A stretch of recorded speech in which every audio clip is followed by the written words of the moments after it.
This episode of Filmstock Reviews, I'm reviewing Despicable Me 3. Despicable Me 3 is a 2017 animated movie, and it is a sequel to Despicable Me and Despicable Me 2. It is the third installment in the Despicable Me franchise, but the fourth installment overall in the movies of Despicable Me and the Minions.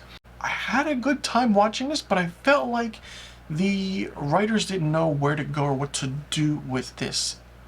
Now, the funny aspect is the trailers gave away the good, funny parts to this movie. Now, the interesting thing about this is that Gru plays two characters. Yes, he plays Gru and Drew.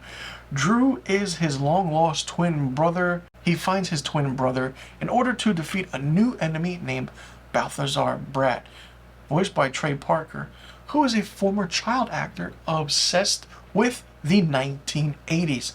So this movie is up my wheelhouse. I love the 1980s, the pop culture, the phenomenon of it all. And having Balthazar Brat as the main villain was great. And basically, he grows up to become this supervillain. After his adolescent years, he was just pushed aside because his shows were canceled and nobody would remember him or who he is. And now he figures, let me be a supervillain or a villain in order to get recognized again. So while all that's happening, Gru and Drew, in the aspect of the storyline, are trying to understand each other and trying to get back together. All the while, we see the character of Kristen Wiig, Lucy Wilde, trying to be that motherly figure to Margot, Edith, and Agnes, and she really does it well. While the first film where we saw where Gru was trying to be that father figure, in part 2, Lucy was just coming into the kids' lives, and in part 3, Lucy is, that mother figure because she married Gru. It's a great movie. I feel like too much was happening at little times because Gru and Drew were twin brothers, but they sounded the same. I feel like if they changed the voice a little bit for Drew, it would have made the movie a little bit interesting. The contrast and the aspect of the comedy between the colors and how Drew dressed and how very feminine he was very interesting, and Gru not knowing what to do or how to interact with his brother, like, oh, he's hugging him, but Gru's like, okay, I don't really know you that well, just back off a little bit, and Drew's like, no, come here, come in for a nice hug. It's great, it's fun.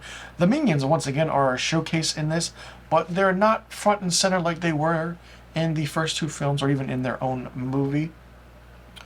This was a little bit lackluster in a way for me, I want to say. The movie did have mixed reviews at the box office, but even though it was mixed reviews and then the movie grossed $1.35 billion worldwide, becoming the fourth highest grossing film of 2017 and the fourth highest grossing animated film of all time during its theatrical run. So, like I said, the movie grossed $1.035 billion, and all of a sudden it's like, okay, the first two films people were just getting used to, and then all of a sudden you had the Minions, and then this movie. So people understood the aspect of, what was going on with the characters, the aspect of giving, Gru a long-lost brother, and it's interesting how things were done with Gru and Drew, the aspect of the story. The family dynamic that's in this is great. The movie is only 90 minutes long, so it's the shortest in the Despicable Me franchise, but it's done so well. Trey Parker as Balthazar Brat was really interesting because the 80s dynamic and aspect was there. Even the 80s lore of the music and the colors were good. It's just a character bent on world domination. It's probably my favorite villain of the series.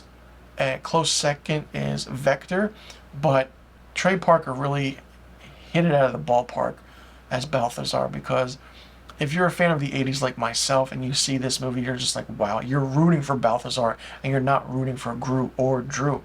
For me, Despicable Me 3 gets 4 out of 5 stars. Let me know in the comment section below what you thought about Despicable Me 3. Did you like it? Did you not like it? What did you think of it? What did you think about this movie being released after the Minions? And do you think this movie should have been released first? And do you like how this movie was done? Did you like that they're expanding this franchise? And I will say this now, It has been announced and green-lit that on February 18th, 2022, Universal has scheduled a release date for Despicable Me 4.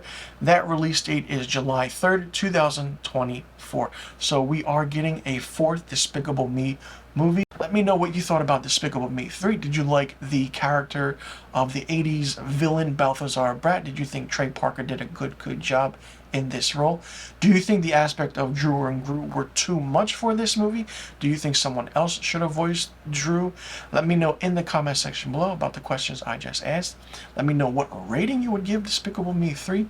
Let me know also what is your favorite movie so far in this franchise with the 3 Despicable Me movies and the Minions movie. Let me know in the comment section below about the questions I just asked, and I'll see you guys in the next review video.